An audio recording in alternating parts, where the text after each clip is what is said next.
There are people in life who are just legitimately bad and want to usurp power from someone. They don't need to have like a quasi moral motivation for doing so. There are plenty of instances, probably hundreds, if not thousands, of instances of men who just were power hungry. And that's what Scar was meant to represent. With the Joker,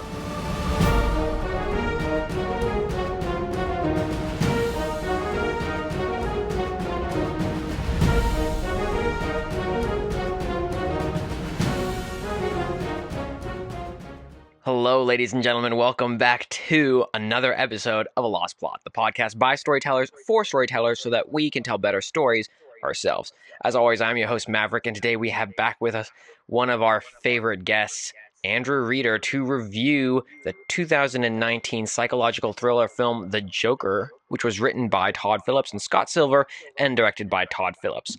So, as always, we start off with our general impressions of this film. Andrew, what is your first thoughts when you finish watching something known like this? Honestly, just this film. What do you think of this film? skill issue. Jeez. Womp womp. Build me a bridge. No, cry me a river. Build me a bridge and get over it. Jeez. Okay, yeah, definitely not a fan of the film. I think it was. There's way too much hype around this movie. Nice.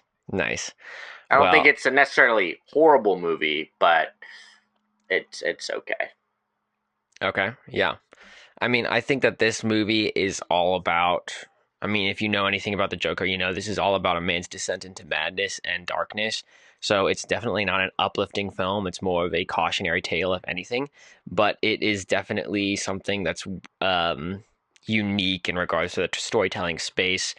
And I think it adds something to the field for sure. Some people might disagree, but that's what the whole discussion is going to be about. I do think that there's some unique takeaways. I remember watching this for the first time on the plane on the way back from a trip overseas, and just losing my mind a little bit because I was not expecting some of the things to happen that happened in the film, or even just seeing them coming was just the shock value definitely hit me hard then.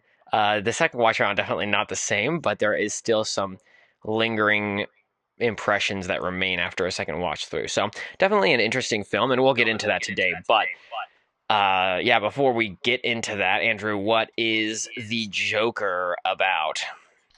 The Joker is the story of a crazy man becoming crazier and embracing his insanity. Like, do you want a full like synopsis, or do you want just a summary of what the story is? I mean, sure, that's fine. If you know anything about it, it's basically that there's this character who's he's down on his luck, and how it seems to get worse as he turns into the arch villain of the character for Batman. That's it. Like, and all the stuff that goes into that regarding his mother, regarding this TV show, regarding Bruce Wayne, and all of that stuff is wrapped into the general story of this one man and what he's going through. So we'll get into the details. It's not like that's critical, but what is critical is your review, Andrew. What did you give this film? I gave it a 5.3. So not the worst. I was expecting worse. I was too, to be honest, but I was a little generous with some stuff. Interesting. Yeah, I gave it a 7.45. So I think it's a pretty solid movie, but there's definitely some areas that it could improve. But we'll get into that. And as always, we have disagreement here, right? A pretty decent spread. We'll talk about why today. So if you are interested in seeing where our disagreements lie, keep listening. Anyways, here we go.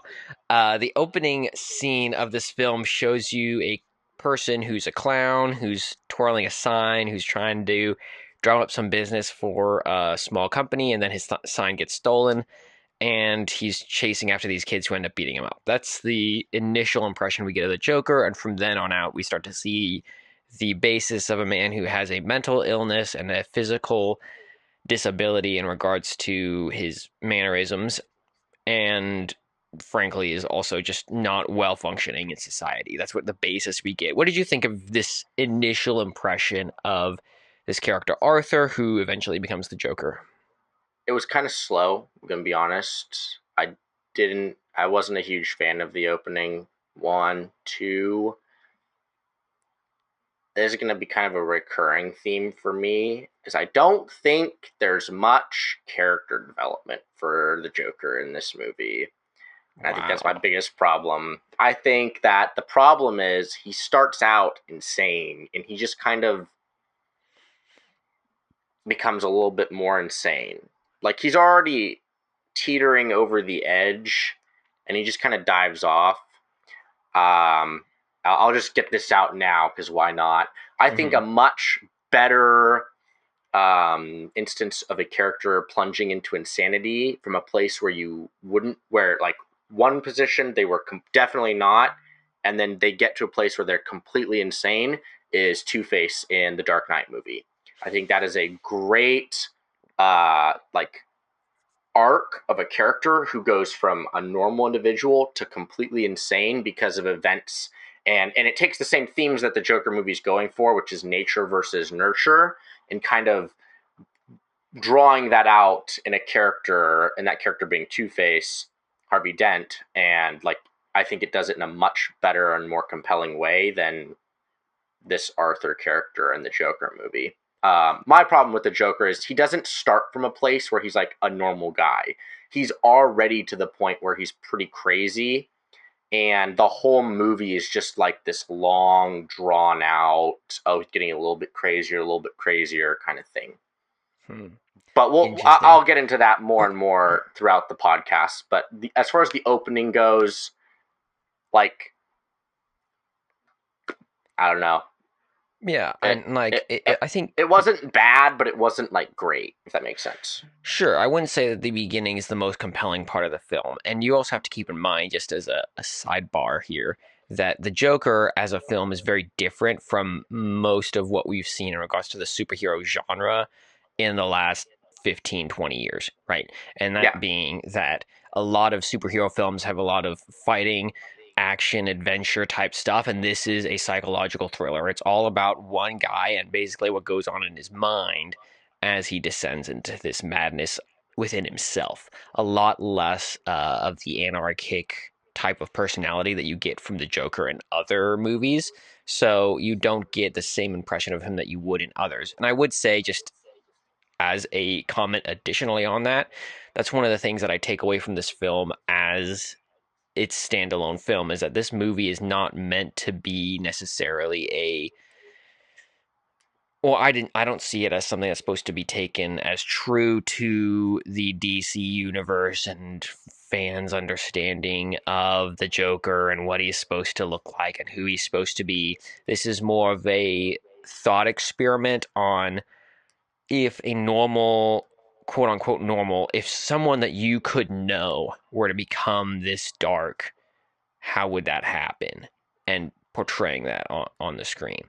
And so I would say that it's interesting that you bring up Harvey Dent as a contrast to the Joker, right? Because I do agree that that example of someone going from good to bad is a very compelling example, right?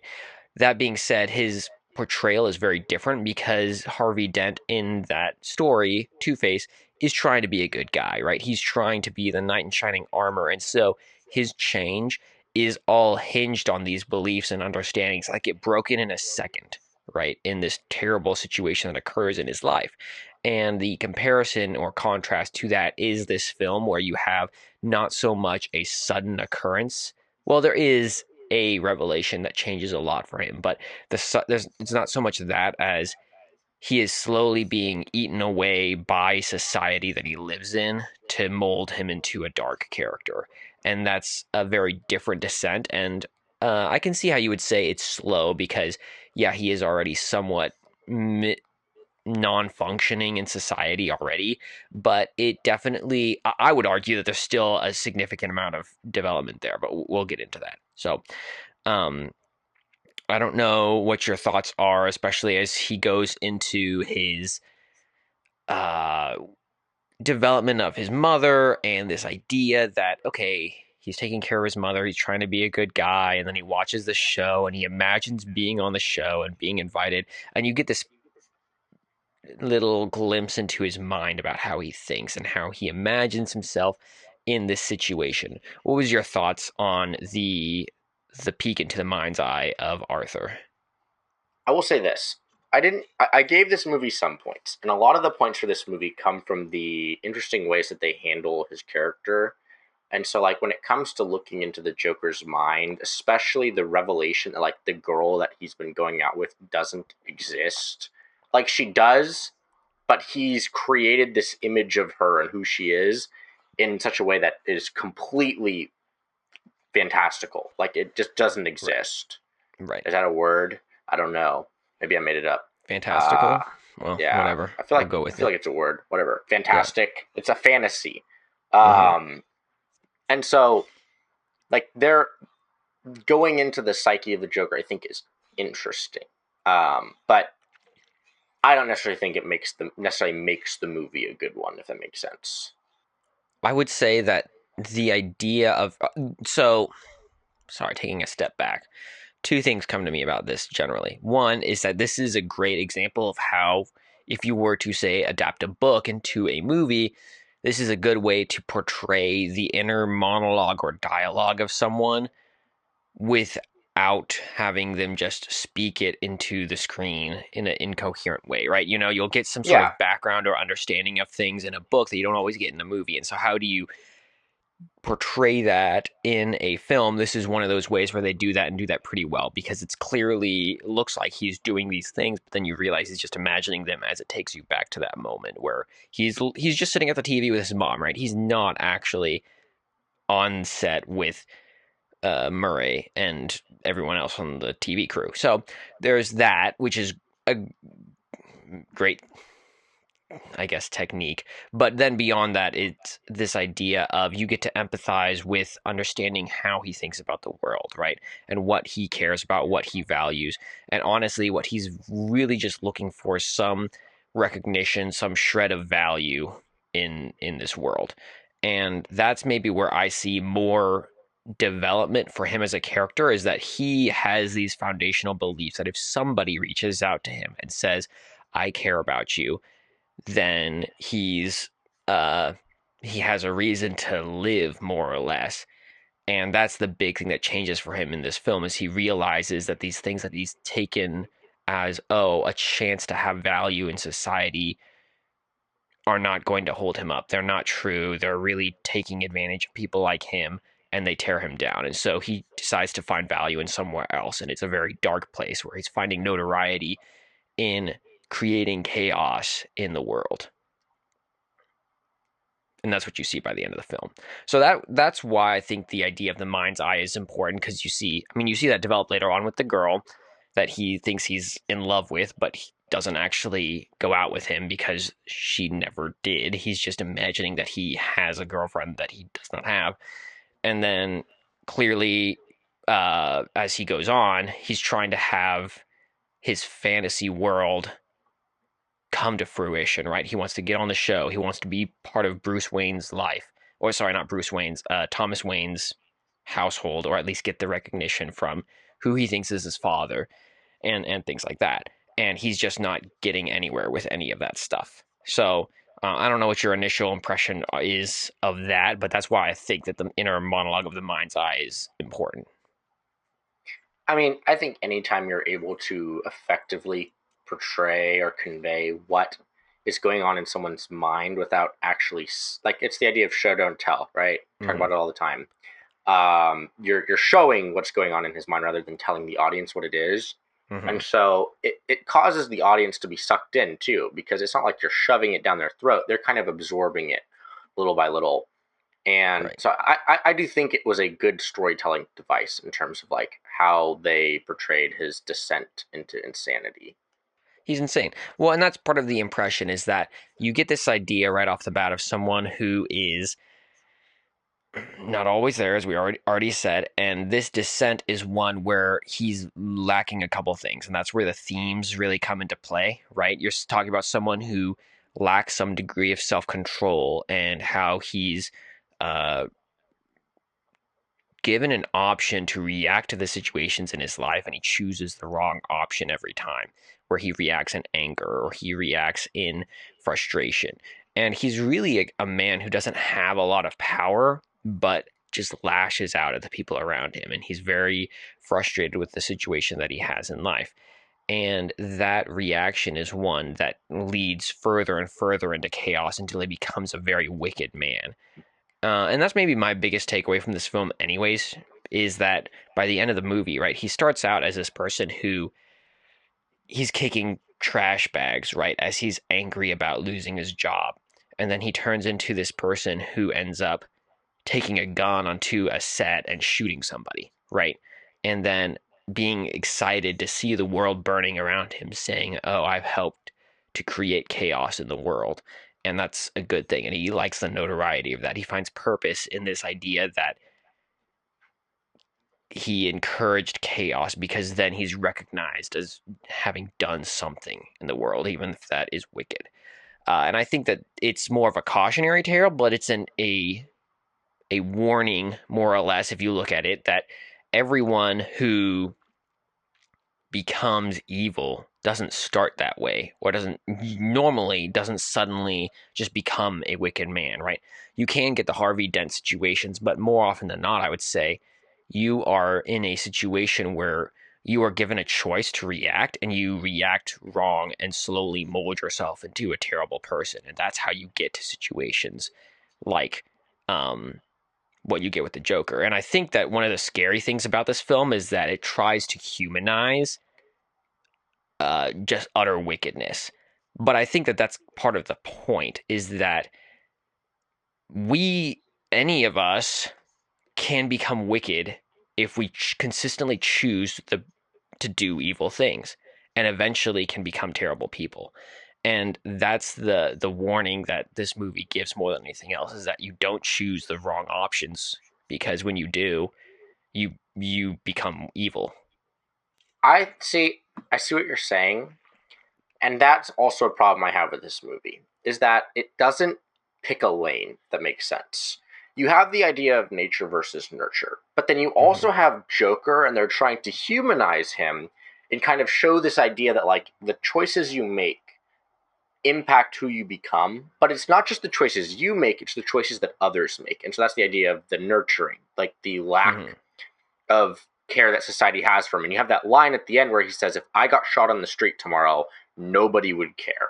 But Mm-hmm. because somebody important made a big deal about it, now everyone cares that somebody died. Mm-hmm. The problem is that Arthur in the movie isn't a normal guy. And that's why Harvey Dent is, in my opinion, a much better like um like example, or like, I can't think of the word right now. Character analysis. Character analysis, a much better arc, I guess, is a better way of putting it. Because he starts out as the normal guy. Like he has Mm-hmm. his selfish motivations, but he's all in all, he's pretty average. Mm-hmm. Joker's already insane at the beginning of the movie, which means there isn't you as the audience can't truly empathize with him on a level of like, oh, that could be me. You empathize with him on a level of, oh, I'm sorry that he is crazy and society's treating him this way, because the movie starts out with him already having been admitted to an insane asylum, and now he's having to get therapy. And the reason he devolves to the extent that he does is because he stops taking his meds and he stops going to see this therapist. And so my problem is that they're trying to do one or the other. They're either one trying to show that like, oh, this guy's totally insane and this is like why the Joker is as crazy as he is because he's mentally insane. Mm-hmm. But then on the other hand, they're trying to humanize him in different instances. And when it does, it creates this like weird jarring effect. At least for me, when I'm watching this, I'm trying to piece together, what are they trying to convey here? Are they Mm-hmm. trying to convey that he's a normal guy and that society is the one who is making him go insane? Or maybe it's his choices? Or was he just destined to become this crazy anyways because he's already pretty insane and all it takes is the slightest thing to drive him over the edge? Because, like, a Mm-hmm. normal person doesn't kill their mom because she wasn't honest with them Right. about who their Right. dad was. Mm-hmm. And so, like, a normal person doesn't just resort to killing someone because they're angry. And so Mm-hmm. that's why I say, like, he's already this, like at the very beginning podcast said, he's already at a point where he's pretty crazy. And so you aren't seeing really a descent into madness. He's already an insane, crazy person. He's just now being given the avenue and the excuse in his own mind to express that insanity. Sure. I see what you're saying here, right? And I think part of this, the reason that you're a little confused is that this movie is trying to it's taking somewhat of a stereotypical debate and getting nuanced with it, and then you're asking for a very clear answer, right? And the question is it nature or is it nurture that causes someone to descend to a dark point? And there is a sense in which this movie doesn't exactly answer it clearly on one way or the other, right? Is that your one of the concerns you brought up just now? Not no, not necessarily. Because I've said in previous podcasts, I'm okay with the movie exploring a question and kind of leaving it open ended for the audience. My Sure. problem is that they haven't they've like barely even begun to answer the question or even give you a possible out because you're left with this question of what drove the Joker to be crazy. But Mm-hmm. we never get to see that because it already happened before the film even started, and the film is like picking up in the third act of his descent into insanity, where he is already crazy, he's already been to an insane asylum, he's already on medications, he's basically this absolute lunatic who's trying to live and assimilate into a society, and society isn't like, it's not, he's not meshing well. And so then it becomes, what message are you actually trying to convey here, if any? Because I think there is a legitimate message to be portrayed here, but it isn't being conveyed in a way that the audience can actually like take it in, because at this point he isn't a normal guy, which means it's not a message to me as the viewer because I wouldn't do this, not Sure. with this, not with the No, situation that no. was presented to him. Right, right. No, and it's not necessarily I think when it comes to empathizing with the Joker, the idea is not necessarily that you specifically could be the Joker, but the idea is understanding how someone could get to the point that he is given his background, right? And you are correct that his background starts probably, I would say, 60 to 70% of the way there. You'd probably say closer to 90 if I were to guess. But you are most of the way to where he is insane, right? And part of that is he was abused as a child and he has trauma and he literally grew up with some level of experience in the insane asylum. So he's not a normal person in those regards at all. You're absolutely correct. The point isn't necessarily that, I would say. I would say that the point is that this is a character who is, I guess my questioning of you and where we would disagree is he at the point that he would already do some of the things that he does in this film? I think your argument would be that he does, right? He's already at the point where he would be willing to kill people. His problem is that he doesn't feel like he has the outlet to do so and feel, I guess, secure in his person, right? Versus I would say that he's not at that point in this film, and he has legitimate, he's at the edge, right, where he's trying to fit in with society and trying to make society work, and he wants to do the right thing, he wants to be the good person. He just is consistently being beaten down by a society that refuses to give him what he needs to survive, and that's where he eventually goes, nope, I reject society, I reject the demands of society and the expectations of society, and I'm going to do my own thing. So I wouldn't necessarily say that he's not insane, because he is insane from the start, right? And you know that from the sense in which when he first kills somebody, he says, "Oh, I know you're supposed to regret this or feel shame or something, but I don't. I enjoy it," right? And that is clearly sick. That's clearly not something that normal people feel, and that is part of the point that he is already insane if he's at that point. The difference is that he had some level of self control previously where he was keeping himself from doing those things and he knew not to. So there was at least a mental barrier that prohibited action, and that's gone by the end of the film. So if you want to call that still, I guess you would just, I guess my point is that there's varying degrees of insane, and he's clearly down that path, but he's not all the way there. I still think it's to the point where he's basically just given the outlet, and that's when he goes. He's like, let's go. And he goes hunky dory with the pistol, and so like Mm-hmm. he. Right. Think about it. It's very early in the movie when he first kills someone, and it's like he doesn't he's very cold and calculated about it too. Like Mm-hmm. there's no like emotion to the point where it's like, oh, I'm just lashing out. Like sort of at the very beginning, yes, but as soon as he fires the first shot, like he follows that guy who's already got True. shot in the leg and just Mm-hmm. unloads the magazine. And that's very much not someone who's like just like jumped over the brink of insanity. Like this is someone who's a cold-blooded killer and who is very much enjoying the act of killing someone. And so I think also in terms of like his job and the people he's interacting with, I don't know. I think like the only thing that changes for him as a character isn't necessarily an internal thing.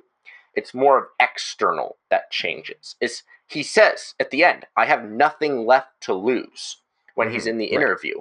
And so all that happens throughout the movie is everything that he had that would have motivated him to basically not express the absolute depravity that was within him is gone.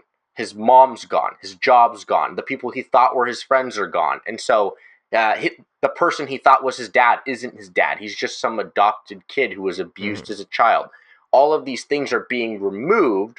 All of these external barriers, basically, that would have motivated him to assimilate into society are gone. And so now the beast that is within has nothing holding him back, and he just unleashes it on society. So you're putting a bigger emphasis almost on the nurture aspect of the film. Yeah, Yeah, I mean, I would take some of those and say that it's. I mean, I see that more as some of his own personal decisions, right? Where he goes, okay, this is now not the case, right? What am I going to do? And I think that's because I'm putting some level of emphasis on his own personal autonomy, right? Despite being insane, he still is making an active decision in what he does in those situations. And so, yeah, I mean, I don't know that we're necessarily going to come to an agreement on here. I think it's suffice it to say that that is a different perspectives on the same situation and how it occurred. You, as the audience, can make your decisions on what you think. The only but yeah, last thing I would say is further the full development of this comes to a head when he goes to Arkham and gets the documents about his mother and how she was admitted and how she was insane and was saying things that are simply not true. And that's a big revelation to him. And that for him is the where the blame for society and where he is at in life shifts in his mind from being society is just kicking me down to my mother has caused the situation that I'm at in life. She is the problem that has created my experience. And he becomes a sick psychopath by what he does with that, but it's really, if you will, the breaking point in my mind where he is no longer, he is going down the path of no return. And that's where he does say the line, I have nothing left to lose, is because of that experience where he goes, my whole life is a lie, so there's nothing else left to live for. Might as well do what I can to leave a mark on society as I exit the stage. the thing is, I think there was so much potential with this movie. Mm-hmm. Um, I think like I'll give you a couple examples of where I'm thinking this through. One, I think in terms of like showing the actual plunge down into the depths of depravity for the Joker. One of the ways they could have done this, in my mind, more effectively is by showing flashbacks, because you have a lot of his inner monologue. Like it's pretty much implied towards the end of the movie that there's a lot of repressed memories that he has of the abuse that he suffered as a child. Mm-hmm. Like specifically like how he was found tied to a radiator, like basically being abused, and like how his mom would have boyfriends who would abuse him as well, and like there's very effective ways to show that like trauma being expressed in his mind, and like I think granted this is all like hypothetical, but I think if you're trying to show this type of character's development, it's been Mm-hmm. more effective to show like a normal guy, like just living his life. And there are events that occur that trigger these memories to be drawn out, and then questions he starts to ask, and kind of like there's this insanity that's within him, but there's a lot of this trauma, and that's where you get the nurture part. The Mm-hmm. nature part comes out in his response to that trauma, and so that's where you get you as the director, the person making the movie, don't have to answer the question for the audience because Mm-hmm. there's a mixture of both. And Right. so you give the nature that is the man, and that's his response. And there's the idea that like you can't control anything in life except for your attitude or your response to the things that are thrown at you, and that's Mm-hmm. the nature. The nurture is everything else. The things that the people do, the way people treat you, the things the world throws at you, the situations you find yourself in. And so the combination of the two is kind of how do you respond to that? And that's where you can get a character who's so much more like I don't know if realistic is the right word, but relatable to the audience. It's like these are everyday things that can happen to a person. Like these Sure. aren't things that are beyond the realm of possibility, but how you respond to them is how the Joker gets to where he is. Because he is a guy who's trying to live a normal life, but things happen to him and he responds to them in such a way that he kind of creates this downward doom spiral to get where he is. And Mm-hmm. it's kind that's why I say like from my vantage point as the audience watching this, that seemed like what they were going for. It's like this is how he's responding to these situations. But because he starts from a place of already being insane, it's like, was this really something that depended on his decisions, or was he just doomed to be an absolutely crazy person from the beginning of the film? Gotcha. And so your concern more so is that they were trying.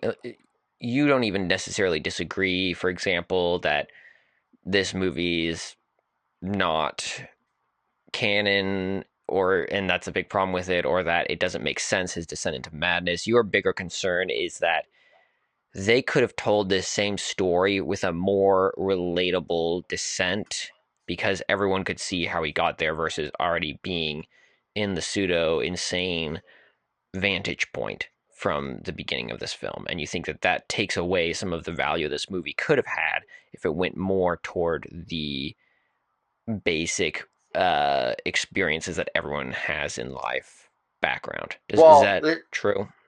yes and no. It's like the idea where I said at the beginning, pick a lane kind of thing, Mm-hmm. where I have problems with it in terms of the canon of the DC universe, but that's not going to affect the plot of the movie necessarily in terms Mm-hmm. of like a storytelling device. I could go Right. on and on about that. I probably will at some point for a few minutes. Sure. But in terms of like the actual story itself and the character they're trying to pull out using the Joker as the end of that, I think that the character they're going for, the story they're going for with Arthur and his descent into madness is not it's not done very well is my point. And Interesting. I think my reason in a nutshell is there's no real descent into madness. The descent has already occurred, and the Mm-hmm. entire movie is just them kind of playing with what that looks like. And so there's no arc for his character. Mm-hmm. Interesting. Yeah. I mean, obviously, I disagree. I see where you're coming from, but I definitely Yeah, think that there's more there. But, we could go round and round in circles on that point. yeah. But I do think that it's not a invalid opinion or perspective to have on this film for sure. And is it interesting to think about, oh, well, what if they had made him a little more relatable? I don't know that he's supposed to be relatable, but like that is which is part of the point that he is Yeah. got problems to begin with. but at the same time, they do have some points that they make maybe about society in general that are to some degree relatable in chilling ways, right? In that you see the people who are going insane around him who follow his lead and start to burn society, right? And there have been times where people will commit crimes because, and it looks like that the notoriety has only encouraged that, right? Whereas, for example, shootings that go up at schools and whatnot, and how anytime there's a crime like that that occurs, everyone wants to know, oh, who was their name? What was their background? Why did they do that? And everyone's looking for motive for real world situations. And there's a sense in which that glorifies the person who is committing the crime, right? You're showing them and giving them publicity and notoriety for doing a bad thing. And this movie exposes that as something that is a motive that people it's something that people want who are sick, right? Where they want that notoriety, they want that recognition, even if it comes at the cost of killing people, right? And that's what the Joker ends up doing, and that's what you get through the progression of this film is that he finds meaning in the value that society gives him for doing bad things. And there's a sense in which that people who are desperate will also do bad things for the notoriety that they get from it. And it's not a good thing. And maybe that leads to question like the place of news and how much news plays into what we value or how we interact with terrible situations that occur. But at the very least, it sheds some light on that motive. That's why I say that, and I understand your position here. My goal isn't to convince you either way No, I know. necessarily. My goal is necessarily to make my case for why I ranked it a certain way.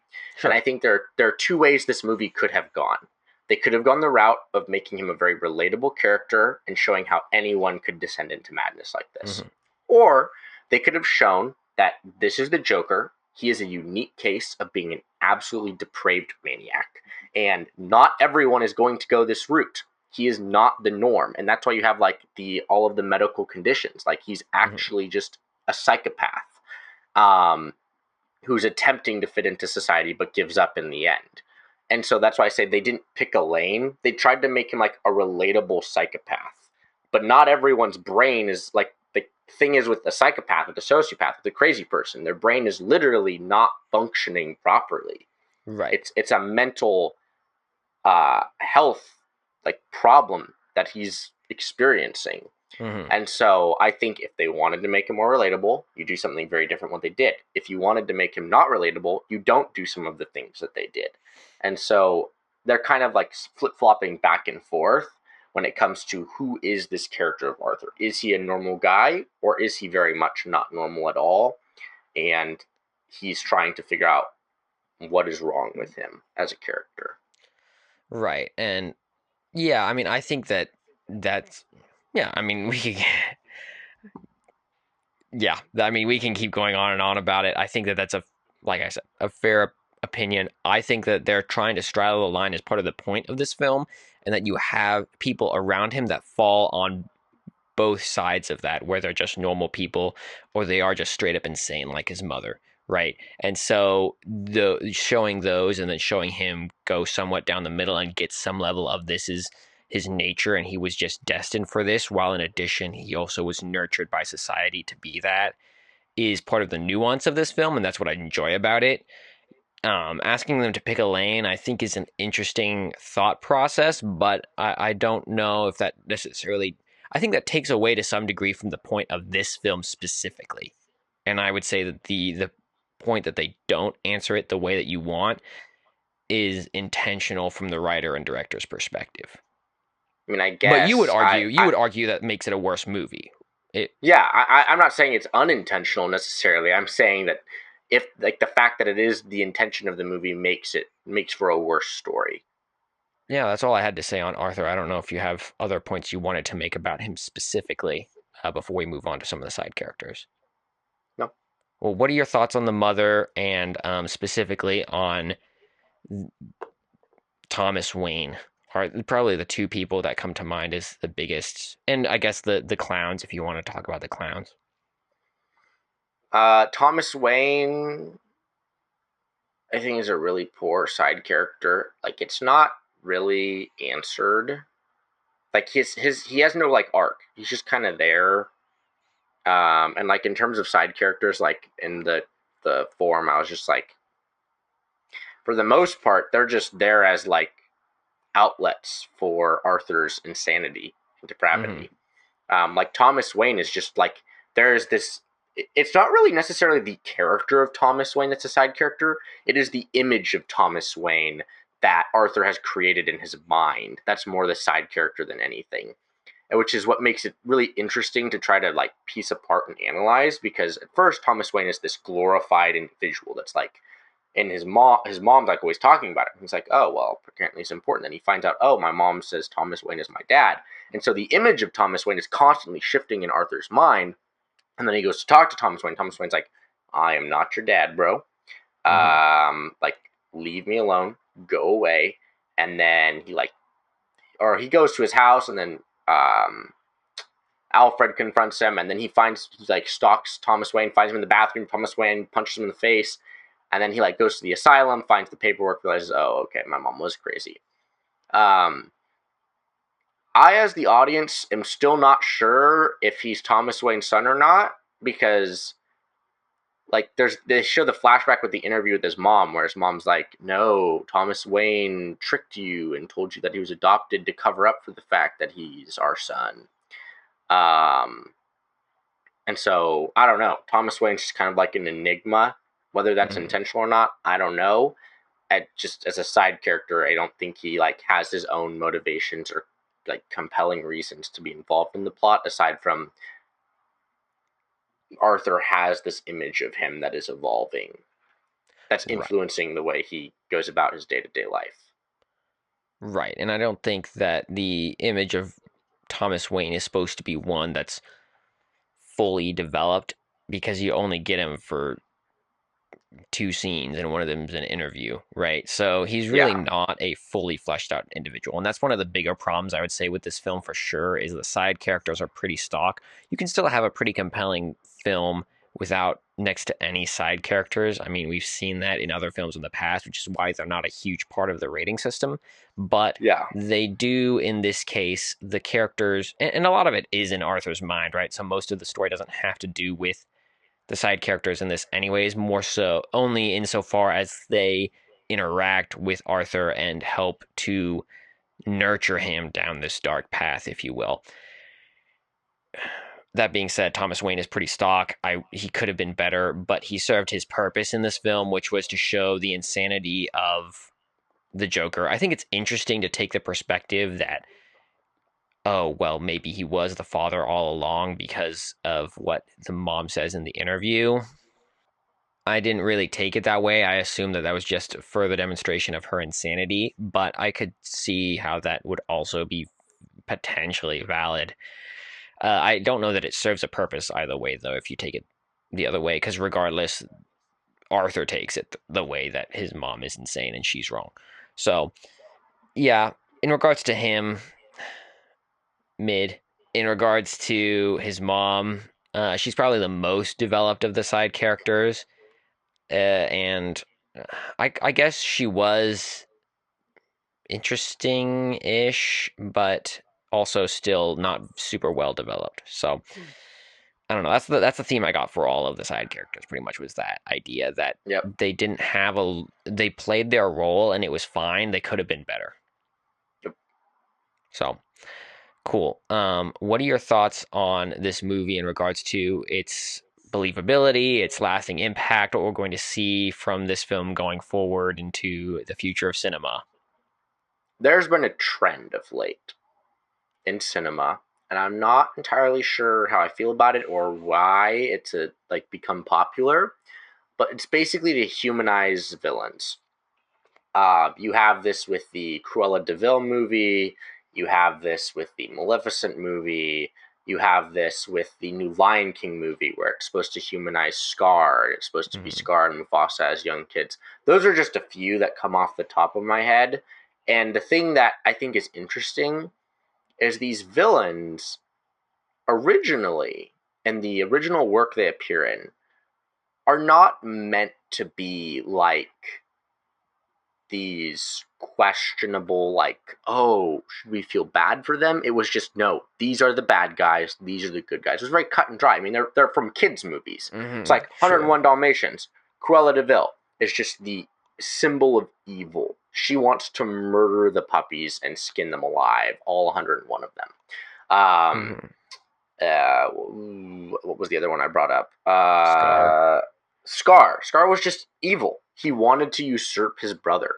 And the thing is there are people in life who are just legitimately bad and want to usurp power from someone. They don't need to have like a quasi moral motivation for doing so.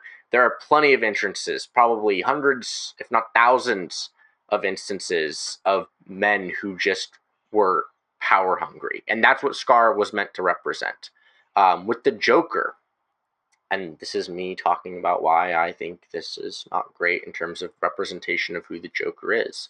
The Joker is just meant to be an actually insane person who lives for the thrill and the adrenaline that he gets from committing crimes. And the thing is he has no problem with being taken to jail. He has no ties necessarily. And I guess this movie kind of goes for that. But the Joker isn't a normal guy. That was never the intention behind him. He is meant to be the antithesis to everything that is good. Anything that is good, anything that's just, anything that is orderly. He is just antithetical to all of that. He lives for pure chaos. And that's why I think like Heath Ledger's depiction of the Joker is phenomenal in every way, shape, and form. And like I don't think Joaquin Phoenix's depiction of the Joker is necessarily bad. I think it's Sure. different. But I also, in terms of like, you're asking like, what does this mean for like movies going forward? I'm not entirely sure if I like this idea of taking movies and humanizing villains that are like the Joker, I guess, is different because it's not targeted towards a younger audience, but Sure. it definitely isn't. But like you have certain villains that are definitely targeted towards younger kids, like Cruella de Vil. Like 101 Dalmatians is definitely a kids movie. Right. Um, you have Lion King, definitely a kids movie. These are movies for children, and so I don't know that we ought to be making movies to cause children to ask these questions necessarily so early on. There are concepts we introduce to younger audiences that are easier for them to piece apart. Whereas, like let's say the Cruella de Vil movie, like as much as I dislike the movie itself, and I think it's not a good movie, and that's a whole nother Mm-hmm. discussion. I Mm-hmm. think in terms of her descent into villainhood is it makes her a much more humanized character, Mm-hmm. and she is not the character she is in 101 Dalmatians. The character in Right. 101 Dalmatians is just pure wickedness. She's Mm-hmm. just evil. She has no care about anyone or anything. She has no Mm-hmm. friends in the world. She is purely self motivated and will do anything to reach her own ends. Mm-hmm. And that was all she was meant to be. She was meant to be a stock villain. And so with the Joker, I mean, I personally don't like. I evaluated it objectively. I personally dislike the movie because I don't want to know why the Joker is crazy. I don't want there to be an explanation to the madness that is the Joker. The Joker purely exists as an anarchical entity in the DC universe. That is his purpose, is to sow chaos and anarchy. And when you give an explanation to that, in my mind, it almost subverts the anarchy that is the Joker because you're trying to explain away the chaos, but there's never meant to be an explanation. The Joker never gives a reason why he does what he does. I mean, that's why you have the line in The Dark Knight where Joker goes, I'm like a mad dog chasing cars. I wouldn't know what to do if I caught one. Mm-hmm. And so, Right. like, he doesn't even know why he does what he does, and that's the beauty of his character. Like as depraved as it is, like that is the the essence of the Joker. Is Mm-hmm. he can't. You don't know why he does what he does. Not Mm-hmm. even he knows why he does what he does. Mm-hmm. And so, in terms of like my appreciation of the character of the Joker, outside of the storytelling elements, I dislike the movie on that level. That doesn't necessarily say that it's a bad film or a bad story or a bad plot. I just personally dislike the movie because of that. Sure, and I do think that it's interesting to relate those and say, what was the purpose of this character to begin with? And that's one reason why, in my own mind, even though I'm not a DC Comics fan, right, I will look at this film and go that I see this more of a thought experiment, right? What Yeah, would it look like to see this play out? And is it true to the character or doubtful? And part of that is because of that reason, right? He's not someone who's actually uh, got a sane reason, right? In this case, you would make, or this movie would make the argument that this character does evil because he has nothing else to live for, versus in reality, the representation of the Joker from his origin stories is one of, I am a man of chaos and I don't know why I do what I do, but I love to see it occur, right? yes, So exactly. this is a very different motive than what this movie gives you. So yeah, I think that that's a from a fan perspective, I could see that. Um, in regards to the lasting impact of this film, I would say that it's definitely.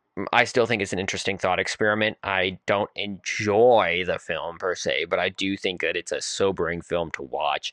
It's one of those ones that I appreciate for its work.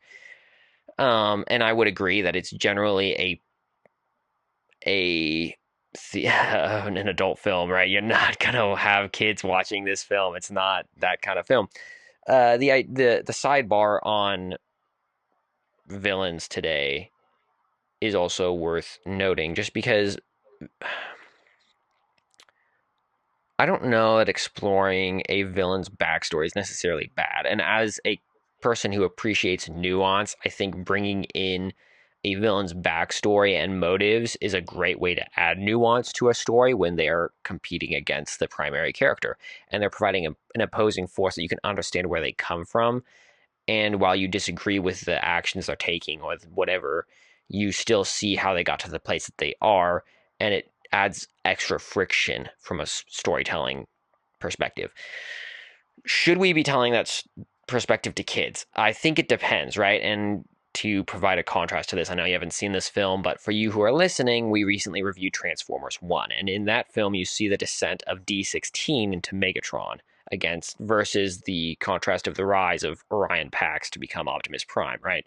And if you want to see that full review, listen to that in the archives of last week, and you'll get that full review. But in that story, it's very much telling a kid's story about a good person becoming a hero and a good person becoming a villain, right? Two different characters. And I don't think that that's a bad story to tell, even though they make it relatable. And the reason it's not in this case is because while they do humanize the villain, they don't glorify it, right? And there's a difference there where the character at the end of the story is the impression you get by the end is very much this is a bad person. And if you're a kid, you're still going to take that away. That even if you understand where D16 slash Megatron came from, you know that he is bad and this is not the right thing to do. Versus in some of these other films, right, you can even make the case to some degree that uh, this movie, for example, with the Joker, is trying casts some doubt as to is he really such a bad person, and give you that kind of impression that adds murkiness to the evil that he does, right? I would still say that this clearly falls on the side of he's a villain, he's a bad person, what he does is wrong, etc. But it definitely is not as clear cut as, say, Transformers 1, where Megatron is the bad guy and what he is doing is wrong. Um, there are other films that I would say would do the same thing, where they take the villain and they go, well, maybe he's not such a bad guy. Maybe he is a good guy. And that's interesting to see from a storytelling perspective. As a adult, I appreciate some of those more nuanced stories, but I don't know that there's necessarily the same place for that in kids' movies where you give a uh, It's confusing, I think. Yeah. Now, would you say that these other characters, we haven't reviewed some of these older movies, for example, Lion King and uh, 101 Dalmatians, maybe those are worth reviewing just to have that discussion. I would argue that for being a kids movie, The Lion King is actually a very nuanced and well told story for as short as it is. So I don't know that I necessarily think that Scar is as black and white as you make him out to be, but that would be a discussion for analysis in that podcast. Yeah, I think Scar's a little bit different. I also haven't seen the new Lion King movie, so I can't speak to that one as well. But the Sure. 101 Dalmatians one, I think, is a prime example of this. You have, I don't know if you've seen I think it's the DeVille Cruella? movie. Yeah. I mean, her last name is intentionally Devil. Right. Like, and so she is meant to be the epitome of all that is evil and wicked. Right. And the more recent Disney movie that was the DeVille movie that it has Emma Watson, I think, or not Emma Watson, Emma Stone as Cruella DeVille, a younger version of her. Mm-hmm. It makes her into almost a heroine by the end of the movie. Like Hmm. she is not an evil person per se. Like she kind of like embraces like, oh, I'm Cruella DeVille, whatever. And the end of the last song, by the way, is like an homage to the devil. It's I forget which song, who sings it, but it's basically a song that is the devil introducing himself to someone. Mm. Um, but she is very much not put into a light of, oh, she's wicked. It's, oh, she's smart and she outsmarted the actually wicked person that was, I think, her stepmother or something. And Mm. so at that point, it's like it's very subversive to the character of who Cruella DeVille is, because Cruella DeVille is not someone who is like fighting against higher powers and people who are pushing her down in life. She is at the top. She's Mm. evil. She's wicked. There, I mean, if you want to push back against this, I'm going to be pretty confident in saying like there's not much nuance to her character in the 101 Dalmatians movie. No, Um, no, I'd probably agree with yeah, that. Yeah. like she's pretty cut and dry. It's pretty black and white, not to like no pun intended. A little bit. In terms of like who her character is, and Right. so Sure. And I think that that's definitely an accurate example to bring up, especially because in that case, the opposing force is not herself as she struggles with who she becomes and then she makes the wrong decisions. You're talking about someone who is opposing someone else. And how do you glorify a villain? Well, you give her a greater villain to fight against. So it's bad versus yeah, bad, and you have to root for the lesser of two evils in this case. In that case, she becomes a knight in shining armor because she is better than the other person. So yeah, yeah. that's definitely not maybe the message we want to be telling kids. I would generally, I mean, I don't have kids, so I'm not going to make a definitive answer on that, but I will say that my general impression is probably not. Slacking. You're like 30 or something, and no Dude, go kids. screw yourself. Okay.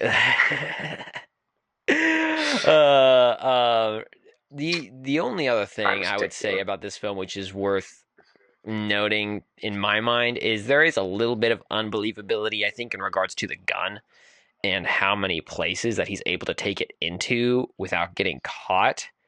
I thought that at the very least, like him going into a children's hospital and there's no level of security that would have caught him and put him in jail or something for walking into a place like that was questionable. His ability to get onto the stage set with a gun also seemed very questionable.